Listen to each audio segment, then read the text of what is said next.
Hello and welcome to another episode of The Person Behind the Pen.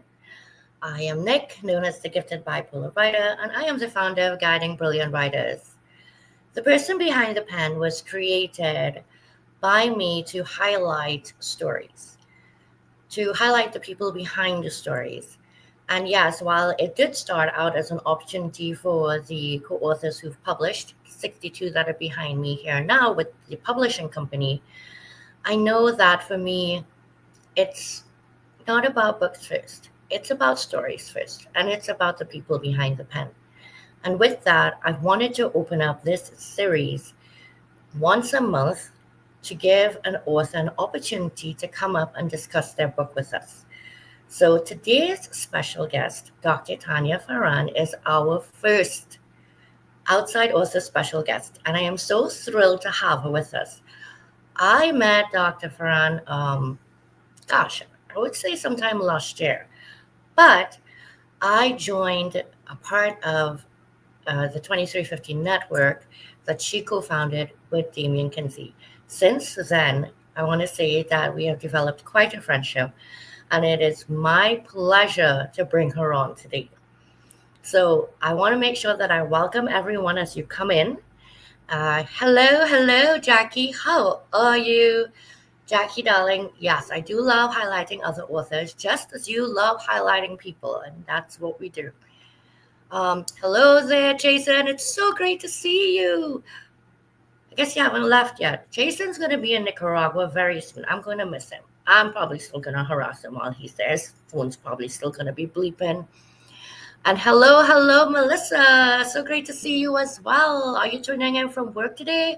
If so, thank you so much for being here and listening in. Sharon, it's so great to see you as well. We welcome you.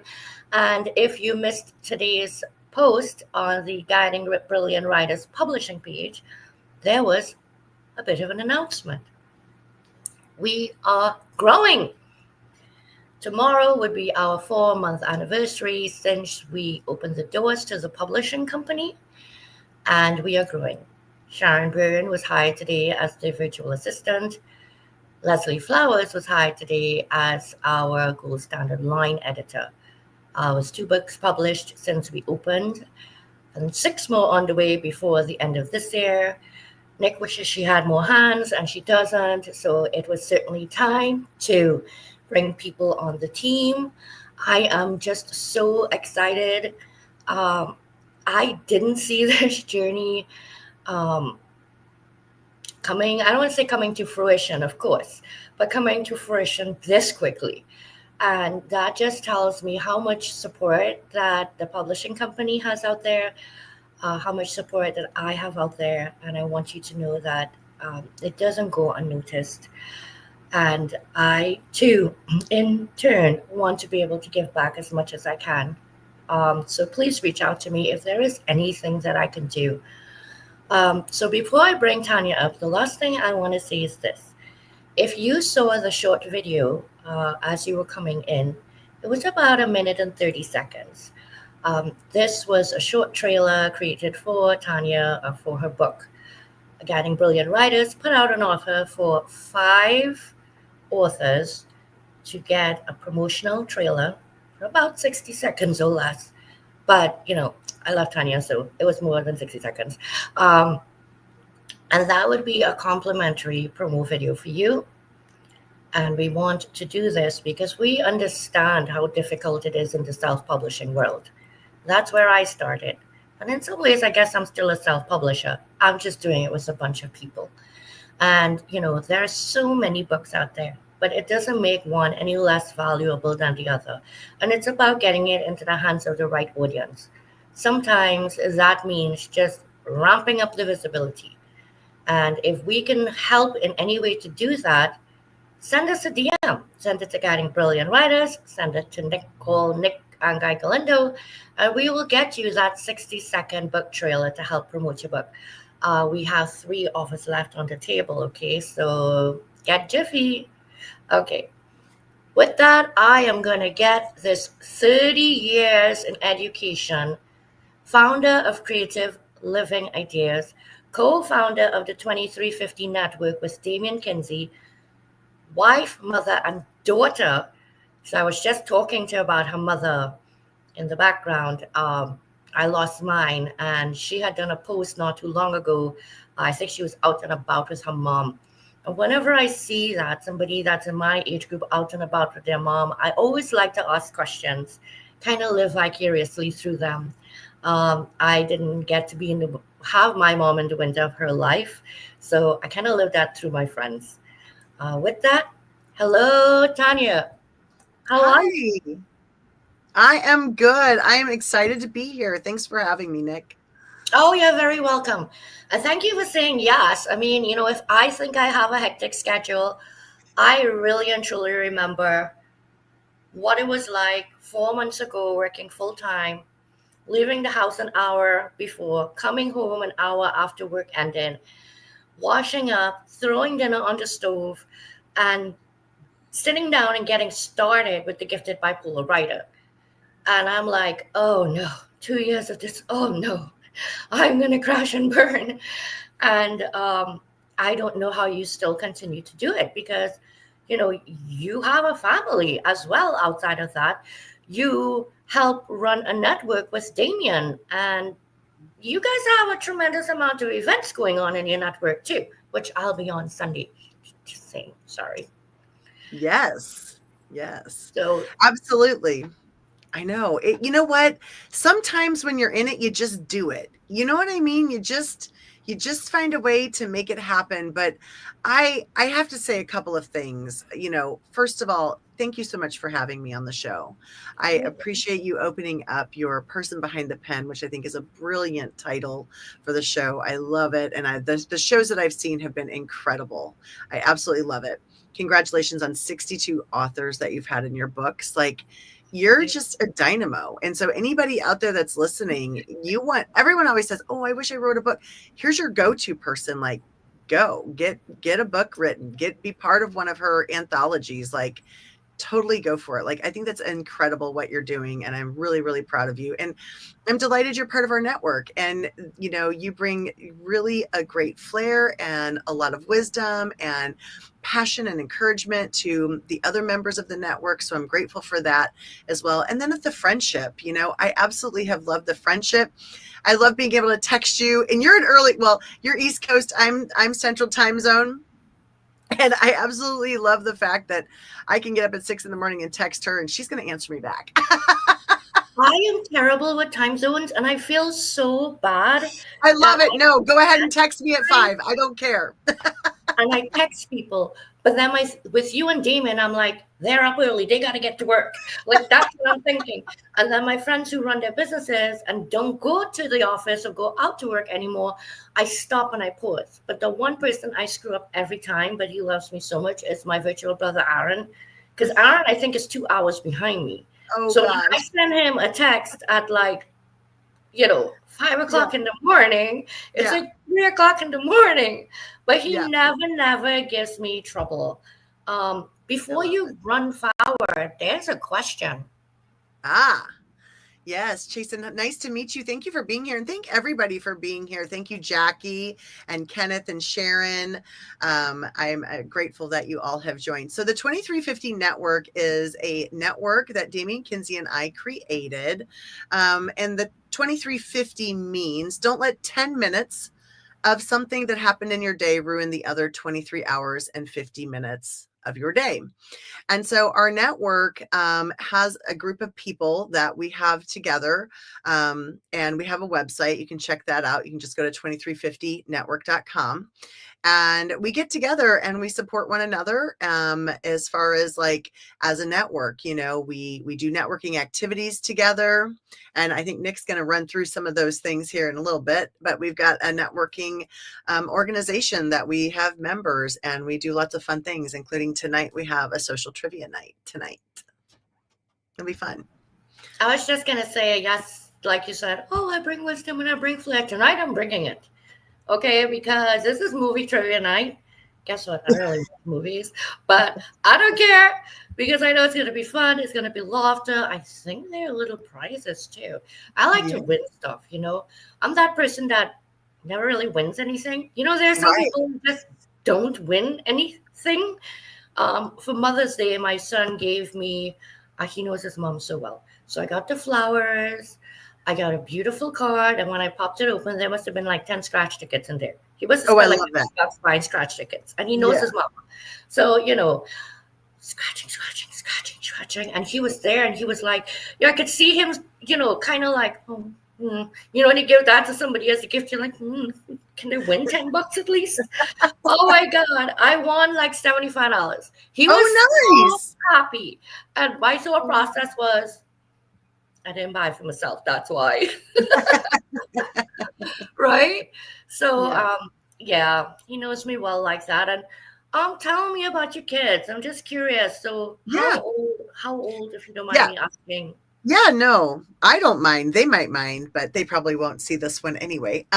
You asked you asked how I do all of these things, and that was the one thing I wanted to talk about. Is I have incredible support from my family. So I have been married to I am not typical, so please don't put this in any category. But I married my high school sweetheart, and we have been together for like 34 years. And you know what, you guys, we actually really like each other. Like we truly enjoy being together. We still like each other. Now, I'm not going to say I don't ever get on his nerves or he doesn't, because that would be unrealistic to say. But we do like each other, and we have learned how to be married to one another. And that has been a learning process. Part of that is we've always said we wanted to support one another emotionally with our talents, our gifts. Probably the biggest cheerleader next to my mom that I have is probably my husband, and he's very open and loves to hear what we're doing. Meaning you, me, whoever. He hears about all of you guys. I'll be like, oh, I've got talking to Nick tonight, or I'm on Jackie's show on Monday. Like you think he would know y'all. So he's incredibly supportive. And then I have two beautiful daughters with my husband. And my oldest is 27, and she has a sports business degree, and she works for corporate sponsorship for the St. Louis Billikens, which is university in St. Louis.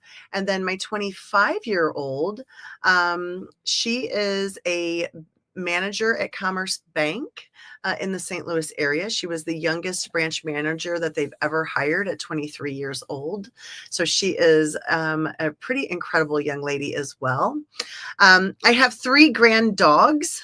I think, Nick, I had shared my story of our latest pet that we had lost in 22 and said, we just are not ready to have that heartbreak. But we have 3 amazing grand dogs that bring us lots of love and cuddles and fun times with them. So yeah, it's been a fun journey being a mom, and probably my favorite job I've had is being a mom, watching your kids grow and excel. I was just having that conversation yesterday with my husband. I said, some days I feel a little bit lonely now, and I feel like I need another little guy. But, Mhm. I was talking about, if you do that, does that mean you forget about your last little guy? Does it Mhm. feel like you're replacing him? Yeah. Sunday would be 5 weeks since we lost him. Mhm. And it feels so long, but yet it's so short because I miss him so very much. And this is what I mean by friendship, because my son, I only have one child, he's 28. So he's right around the age of Tanya's kids. And Mhm. that's the fun part about being in a network where people are within a similar age group. Mhm. Um, you know, there's just an understanding. So I want to share Jason's comment. 26 years this October. Congratulations to you and Jody, and make sure you give Jody the biggest hug for me. I had the opportunity to meet Jason in person in Soho, New York City, this past March, and his wife Jody as well. And listen, Congratulations, Jason. yes, my neighbors across the street, they're married 32 years. Oh, Okay, nice. high school Nice. sweethearts too, and that is a rare thing and It something is you need rare. to be like really proud of. I just want to say. So, thank you for sharing what your kids do. And the reason why I say that is because it is without a doubt to me the perfect introduction to Tanya's book, Raising the Well Adjusted Child. Oh my, not raising the perfect child. There is no perfect child. There's no perfect mamas either. Mm-mm. Um, and, you know, I'm sure when we say the world today, 50 years ago, somebody else said the world today, which would have been 50 years ago. But the world is constantly changing. Everything's constantly changing, the politics, the education, the culture. And when I think of raising a well adjusted child, anybody being well adjusted, I think about communication. I think about being able to pivot. I think about being proactive and teaching young when they're still at an age where you can not just teach but provide leadership and examples. So with Mhm. that, Dr. Tanya is going to take over. She's going to read a bit of her intro from her book, which explains, a lot about why she wrote the book. And then she's going to share a bit about the book.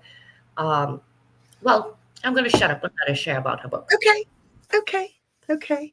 All right. Thank you, Nick, for that beautiful introduction. So I'm going to share about my book. I know this is kind of funny, Raising the Well-Adjusted Child, a Parent's Manual. So before we begin it, I just want you to know that when I wrote this book, my daughters helped me write this book. So they were on my creative team. And so they were part of this publishing for me. And they were amazing to be able to do this. So the stories in here and everything have been read by them. I wanted to write a book, and I'll explain this a little bit in here, as I'm an administrator, an academic administrator. I've been in education for 30 years. And I've developed a parent book club to go along with this book. And our date that we have coming up is June 12th for that. So if you want information on that, let me know. But I want to read to you the intro of this book, because it really gives you reason why I'm going to why I wrote the book. The title is The Adventure Begins. My hands are shaking, my breath is rapid and shallow, and I'm starting to sweat. It is my first day substitute teaching. I have no lesson plans. All I have is a class full of first graders with some masking tape making a number line on the ground. I had no idea where to begin the lesson on number lines. I take off my glasses and I rub my head, and one of the kiddos raises his hand and says, "You look beautiful without your glasses." And then I remember just taking a breath, and I thought they weren't waiting for some profound statement from me at that moment. They were just first graders learning about numbers. And I felt reassured that it was going to be okay. And that's when I knew I landed the right career and I was already hooked. So I began working in education over 25 years ago as a classroom teacher, when I started teaching, my eyes opened to a whole new world. I was 26 years old and newly married when I finished college, earned a degree, and landed my first teaching job. As a young woman who did not yet have children, I began to learn what my students needed from their parents in order to become well-adjusted children who would one day blossom into successful adults. During my first years of teaching, I had a class full of 10 to 11-year-old students, 32 of them, in fact. I absolutely loved each day I was able to spend with them. I felt that I had landed my dream job. It was a very difficult job, but it was incredibly rewarding.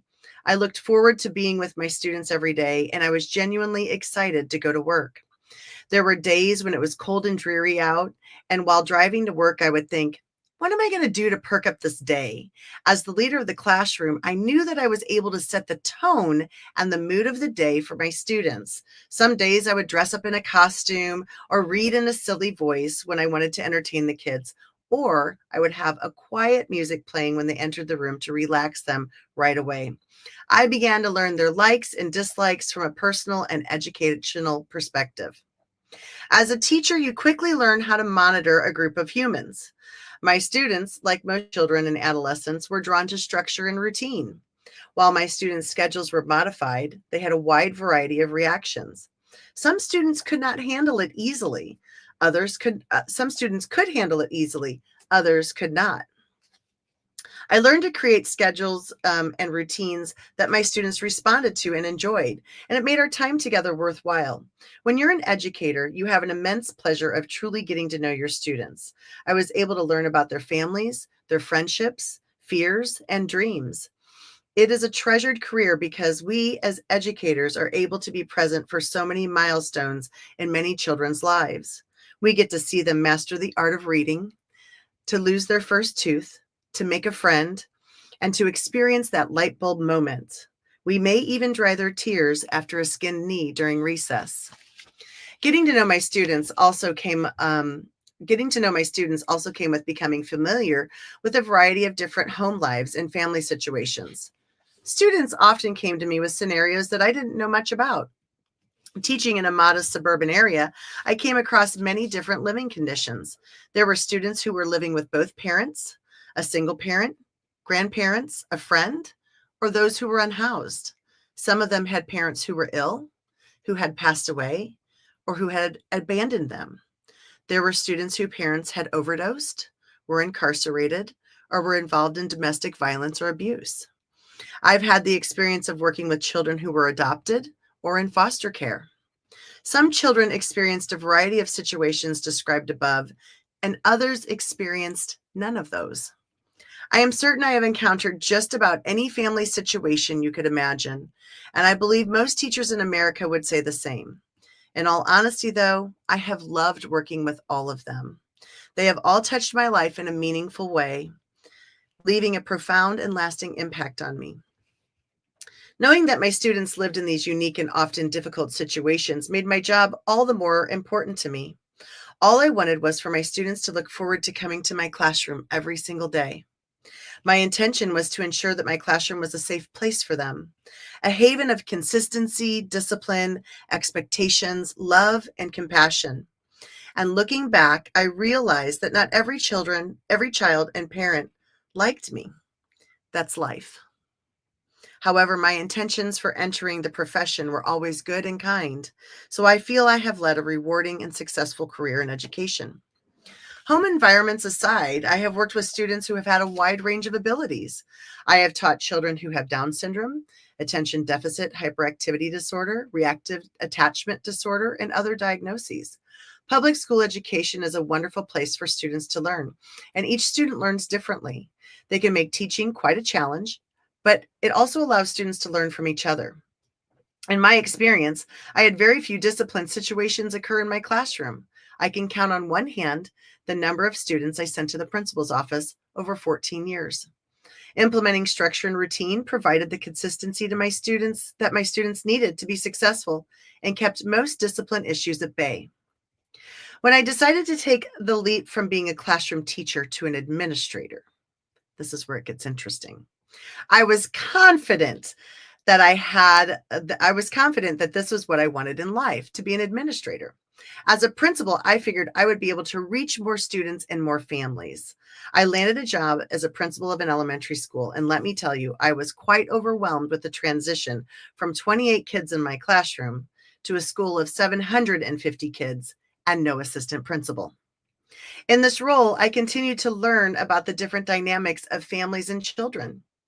Though I mentioned experiencing a variety of home and family situations, the number of children who were living in challenging circumstances was surprising to me. The number of students who had medical diagnoses were eye-opening to me. My world expanded exponentially with this new job title. Glimpsing into so many different students' lives offered infinite opportunities to learn and to love them. I have had the pleasure and opportunity to meet so many amazing families, and I've learned strategies, structures, and routines that are most effective when raising children. I have learned lessons from my family, my peers, and my community. And yes, I have made my fair share of mistakes. You know, people think that when you write a book with this title, that means you're the perfect mom. Definitely not. Through experience and by listening to my incredible colleagues, I have grown and learned so much in my field, and now I want to share these lessons with you. So, parenting, the most important job. During a recent meeting, a colleague shared a motivational video in which teachers told themselves, "I am just a teacher," without inclination of self-confidence. The teachers in the video felt like their job was less important than that of a company's CEO. My immediate reaction was there is no way that being a teacher is any less meaningful than being a CEO. As educators, we are molding the future. As cliche as it sounds, it is the truth. Similarly, as a parent, please do not refer to yourself as just a mom or just a parent or just a dad. The job you are doing as a parent is the most important profession there is, and you are the most influential person in your child's life. You are molding the minds, habits, and future of your child. They will be looking to you for guidance, love, and support.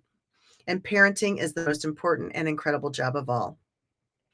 As an administrator, I always wished I had a handbook or a manual to hand to a parent who is grasping at straws with their child. So I decided to write the book that I wished I had back then.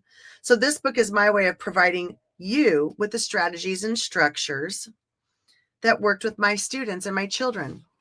As a mom and a career woman, I have worked hard to make the best parenting decisions in the moment.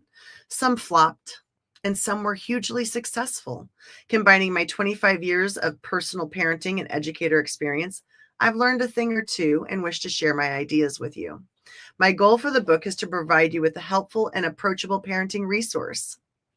This book will help stimulate new ideas on parenting and will allow you to have positive interactions with your child. Most importantly, this book will ensure you that you never feel alone in this parenting journey. And then the fact that you're reading this book is a great first step. It's a testament of the love you have for your child, your family, and yourself. And seeking out novel solutions, utilizing resources is always better than doing nothing. Let me be your partner in this adventure. You are not alone. Best of luck to you in your parenting journey. I know you'll do great. So my book has lots of kind of conversation like that. I don't have a lot of brain research in here. I talk about examples that are positive and effective. Can I read one more little piece, Nick? Oh gosh, it's completely up to you. I mean, if you want to take a break and talk and then read, listen, this is your show. I'm keeping mental notes, and I have tons of comments up there that I want to show you that are what people are saying. Okay. I have one more little thing that I want to share that is really important. It's like, if you take away anything from this, is that you are your child's first teacher. And that is so important for you to notice, is that you are your child's first teacher. And I think that is super important. So this is the end of the first chapter. Each chapter starts with like a quote. And one of my favorite authors is Irma Bombeck. And this is the first chapter, is Parenting is a Lifetime Commitment. I see children as kites. You spend a lifetime trying to get them off of the ground. You run with them until you're both breathless. They crash. You add a longer tail. You patch them and comfort, adjust and teach. You watch them lifted by the wind and assure them that someday they will fly. So parenting is a lifetime commitment, and I'll read the last synopsis and then we'll go into anything else we want to talk about. Remember that this lifelong commitment to parenthood is also a beautiful journey that will have plenty of moments filled with laughter and love. There will be good days and bad. Our children will change and grow. They will meet new friends and develop their own unique identity. Therefore, our parenting plan must shift and adapt as they do. I've heard the saying, the minutes are long, but the years will be short. In the middle of sleepless nights, crying children, and squabbling siblings, the minutes seem to last forever. Then miraculously, 18 years have flown by. It will seem like it was just yesterday that you were tucking them into bed and kissing them goodnight.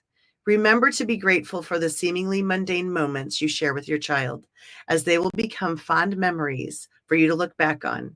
It is a process, so try to enjoy your journey. I know you can do it. That's what I wanted to share with you today. I'm really glad that you shared that last part. And I love the analogy with the kite. It's so very true. We want to see our children fly. We can't throw them into the air and make them fly. But what we can do is help them and find ways to, like you say, guide the, the string, add to the tail, change some of the materials on the tail maybe. And you make me really reminisce now about my son at 28, and the minutes seem like forever in the times that we had our challenges, certainly. And now I say to myself, how is my kid almost 30? Right? How did that happen? I know. I always would tell my kids when they would, when they would have something that they wanted to succeed in, and maybe they failed in that moment, in that one time. And I would just tell them, it's okay. It's my job to pick you up, dust you off, and point you back in the right direction. It's okay. And then, you let them go again. And that's our job as parents. And I think talking about parenting is like my most favorite thing in the world, because anyone that has kids can relate. I agree And with you. You went from 27 to 700. I mean, my goodness, talk about make baby steps. right. I have to share some of these comments that are coming up here Okay. because this one, I guess, is a little bit more on the personal side of things. Oh, But I nice. do want you to see what people are also saying about what you are reading.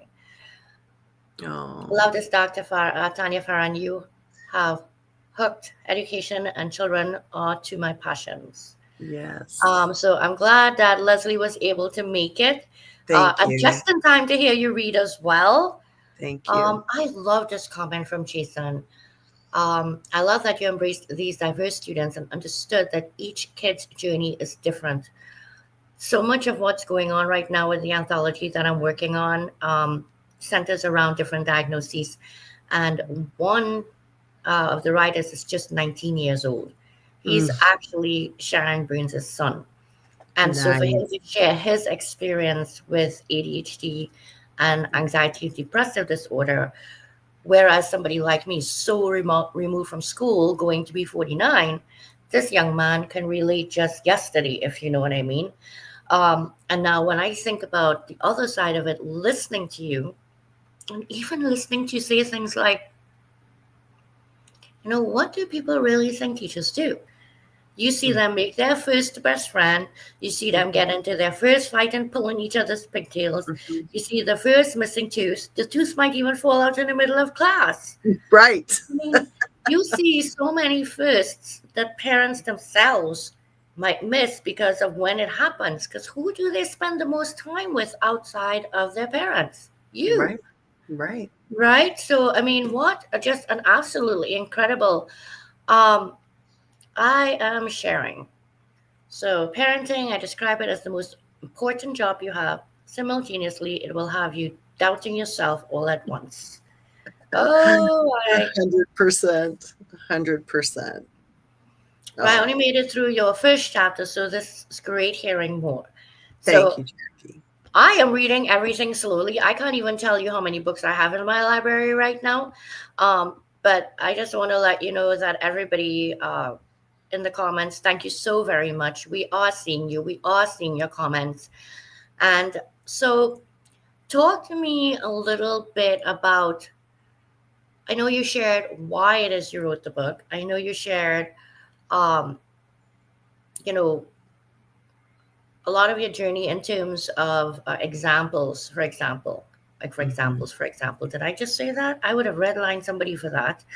Um, but I'm curious to know something. And this might be a little bit off topic. But have you shared with your students that you've done this book? Because you mentioned about wanting to have a book that you could hand to parents because you wish there was a book to be handed to you. Mhm. So, has there been an opportunity to share this, not if necessarily with students, but with parents? So I have, and I do, yes, and I do that. It's my favorite thing to go in and talk to parent groups, parent organizations, to do that. Unfortunately, my 9 to 5 job. So those of you may not know that I am still a virtual middle school principal. So that's when Nick was talking at the beginning. Where do you find all this time? I still work full time. I absolutely love my job. I love the kids that I work with. I have been a principal when I wrote this book. When I started writing it, I was an elementary school principal. And since then, the last 5 years, I've been a high school principal for 3 years, then a middle school principal. So I've worked with kids from the ages of 5 and, and, 18, 19, 20, actually, because we can have 20-year-olds in high school. And so I've worked with all ranges of parents and kids. And I can tell you they all need one thing. They need care, concern, guidance from their parents at all of those ages. And so I have been able to share it with a lot of people. Um, I think it's hard sometimes. I'm going to be real right now.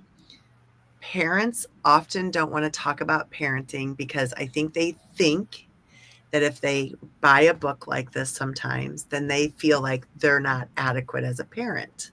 And that is not the message of the book. So please hear this loud and clear, loud and clear, loud and clear. Like, this is just an additional tool for even amazing parents, even parents who are struggling, even parents who aren't parents yet. Like, there's so many pieces to it that, and when you come together, I feel like this even in our professions, right?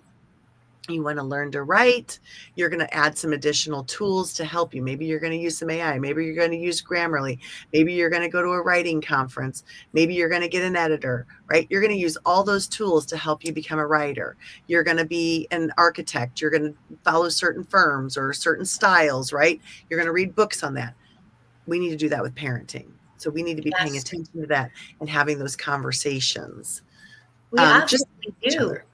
And we Mm-hmm. need to change, honestly, the whole narrative. We need to redefine the worth of teachers and administrators out there in the education system. It is very, very disheartening when you see the numbers out there that young people going into college are not going into the teaching profession. It's That's true. very worrisome because somebody taught them. Who's going to teach their children? Right. It is true. There definitely is a teaching shortage for sure. There really is. And, in the thing that I think is so important for parents to understand is that parenting has changed in the last 20 years, in the last 25 years.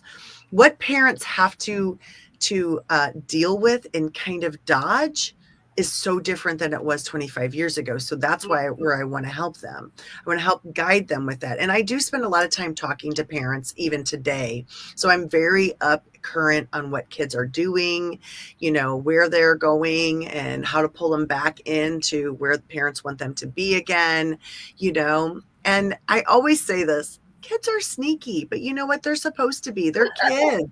We were, we I were would say if your kid isn't, you should probably be worrying, if anything right. else. And so, so honestly, that's their job. Their job is to try and push and try and push. And so we have to be able to pull them back and guide them and explain to them and, kind of be their frontal lobe and help them, stay safe, really. I mean, most of our parenting decisions are based upon because we're trying to keep our kids safe. Yeah, we want to talk with them and not at them because that's how we Yes. isolate them. And that saying that, oh my God, what do you mean my kid's so well behaved?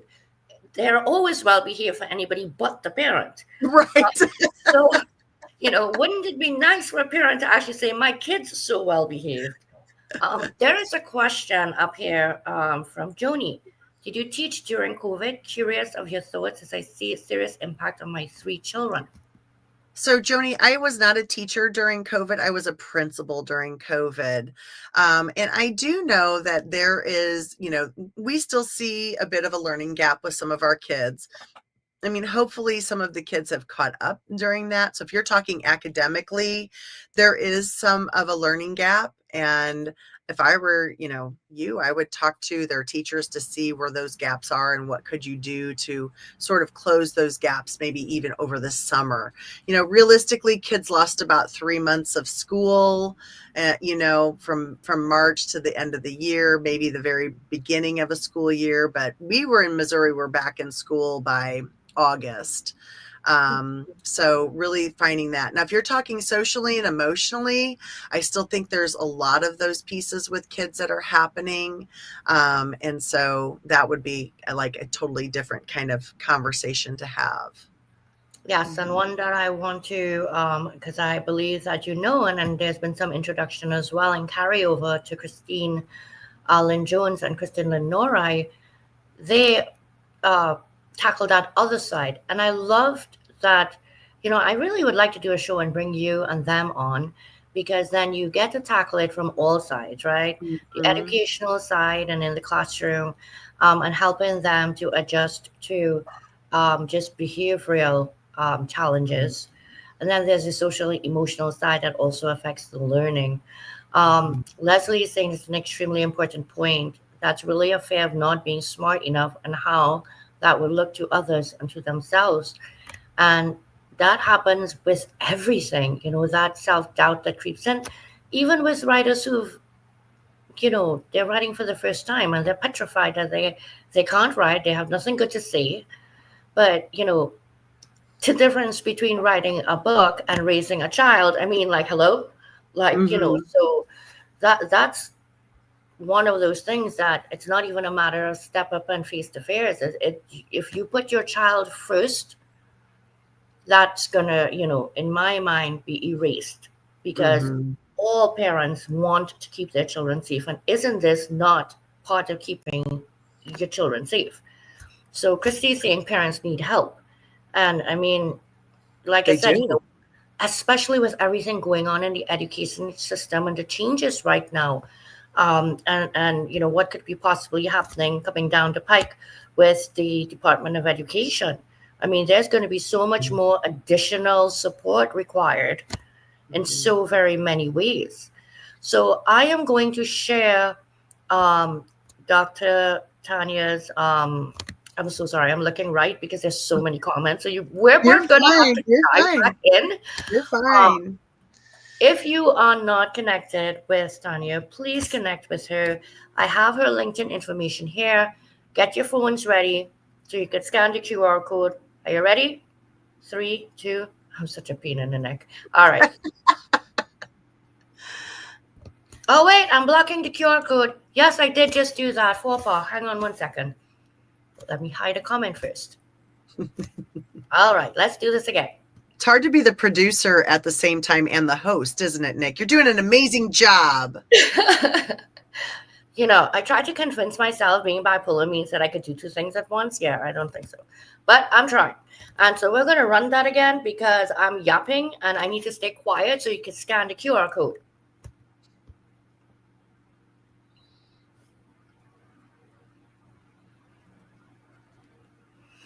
All right, awesome. I am going to ask you to please repost this live event and tag some friends into it who you feel will benefit from the conversation. Parents, yes, but there are many, many guardians out there as well, especially guardians that may be older, like grandparents. And for them, the gap is even worse. Tanya, can you share with us about your book club for your book? And Yeah. Yeah, absolutely. So I priced my book on Amazon, right? So if you just type in Tania Farran on Amazon, all of my books come up. But my parenting book is priced as low as it will go. That's as low as I could make it. 99-cent Kindle, $5.99 paperback. I do recommend the paperback for the fact that you can write in the back of the book. So the back of the book is set up with discussion questions back here. And you can write them. And I always say that this book is timeless because as your kids grow, you have to go back in and modify things. Because think about it, like what you did with your toddler is not what you do with your 5-year-old, is not what you do with your 10-year-old. And so you've got to change some things up. So check that out. And then my book club for it starts June 12th, which is next Thursday. It's free to be a part of it. Grab your copy of the book.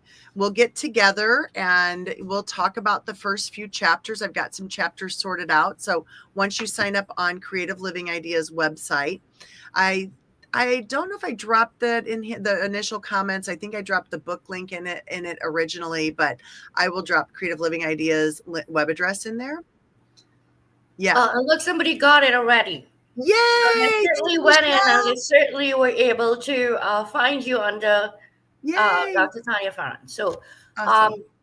what we're going to do is we're going to run the short uh, trailer again that was created by moi. And, Moi. and have your phones ready because at the last slide, you're going to be able to just bloop, snap that QR code and go straight there and buy the book. And certainly go get the book. I would love to see the comments out there. Michelle, thank you so much for sharing that you got yours. I got mine as well. And I actually ordered a hard copy and I have it just chilling here with me. My sister has a 1 year old and an 11-year-old. And I thought that next time I go around to visit, I like to bring her little knick-knacky things, so I'm like going to be like, here, this is all you. I'll babysit when you Yeah. want, but I'm done. Oh, goodness gracious. So let's go ahead and run that because we're at 13 minutes too. And then we're going to come back. We're going to share a little bit more about the 2350 network, what's happening. Because if you're going to connect with Tanya, you want to be a part of the network anyway. I'm just saying. Okay. All right. Thank Let's you, do Deeru. this. I appreciate it. Yep. Oh, Thank you're you. welcome.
All right. So you can see why I had so much fun doing that.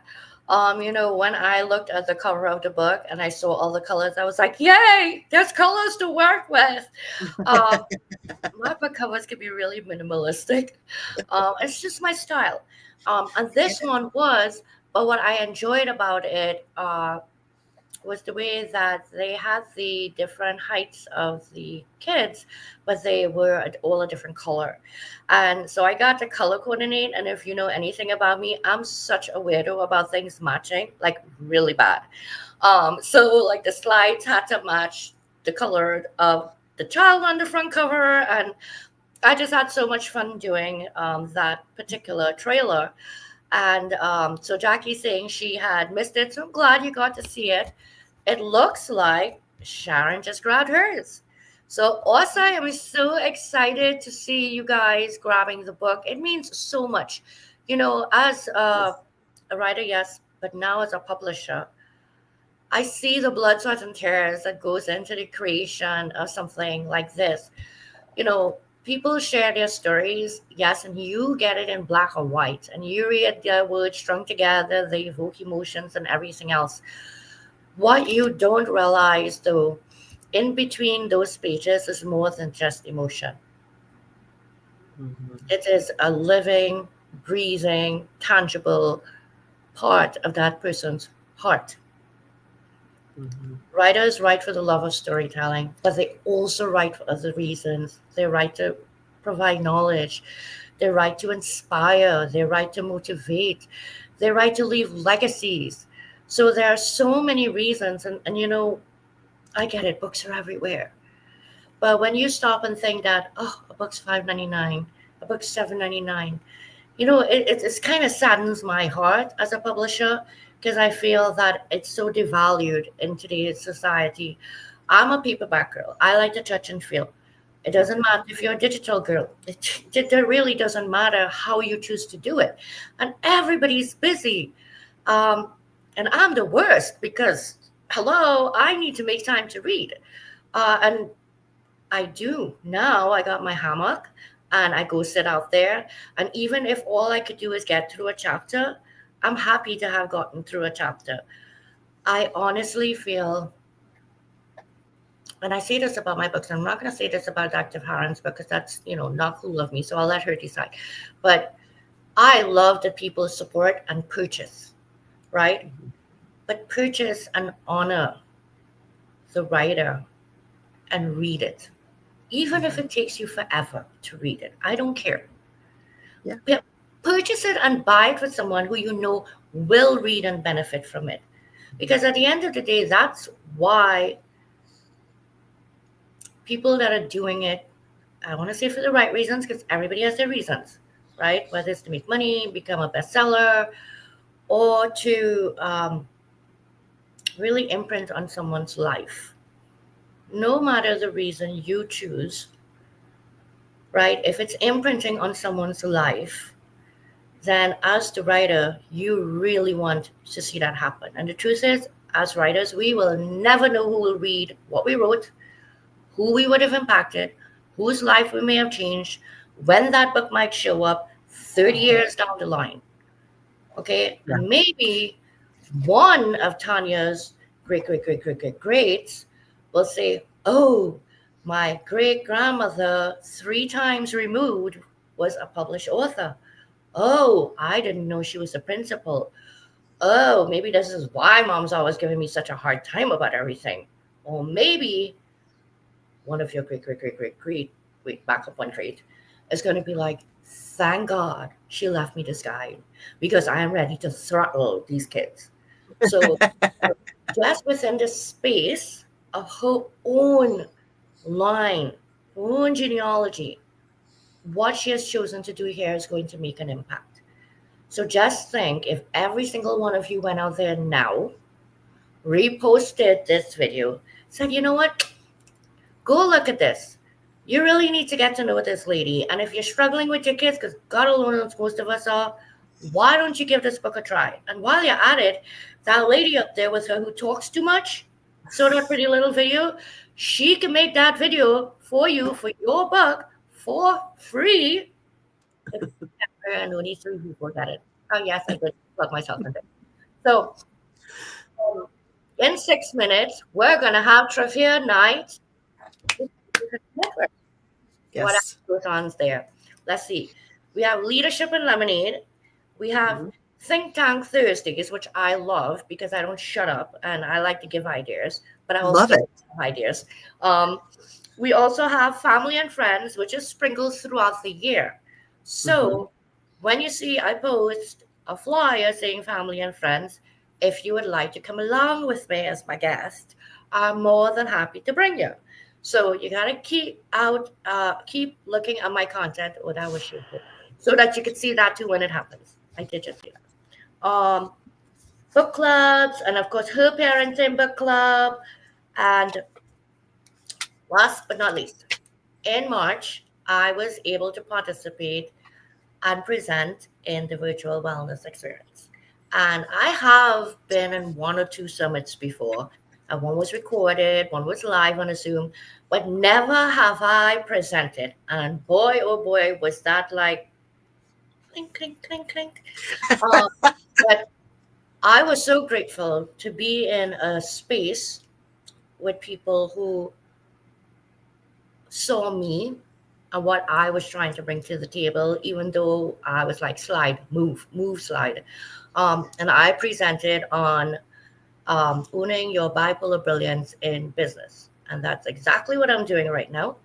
And come October, there's going to be the Work Life Balance Summit. You can attend, you can reach out to me. I can tell you how to get tickets. There's usually an early bird special as well. And you could be a presenter. Yes, you can. Okay, so if you would like to present at this summit, please reach out to myself or to Tanya, and we will get you the information that you need to present. And yes, I promise, if one of y'all in the audience goes and present, I will attend. I love it. I'm so excited. I'm excited about the work life balance summit. It's so fun and so relevant to so many people. We have presenters already there that are, from HR, they're licensed therapists, they're, social workers, they're educators, we have topics on parenting, financial wellness.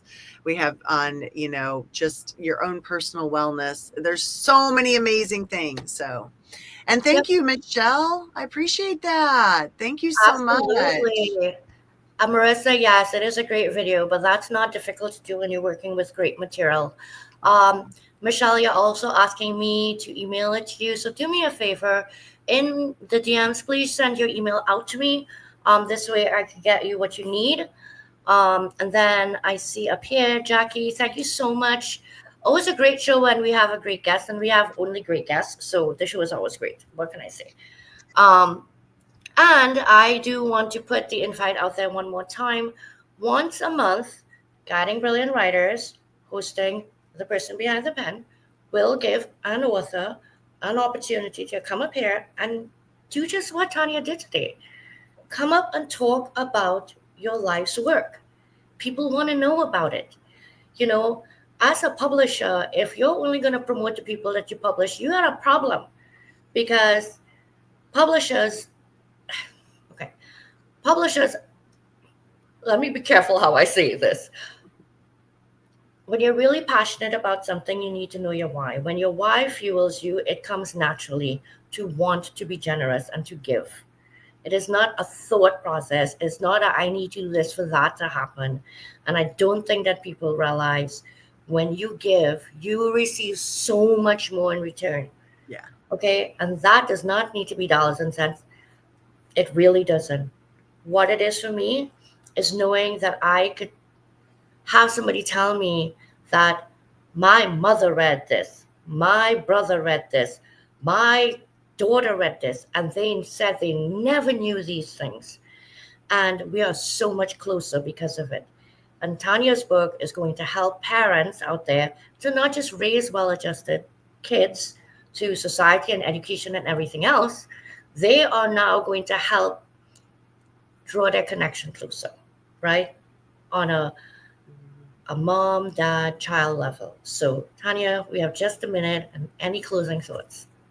No, thank you. Well, yes, I do. Thank you so much for being here. I appreciate everyone's support, the purchase of the book. Thank you so much. That purchase also helps raise my views on Amazon to get into more parents' hands.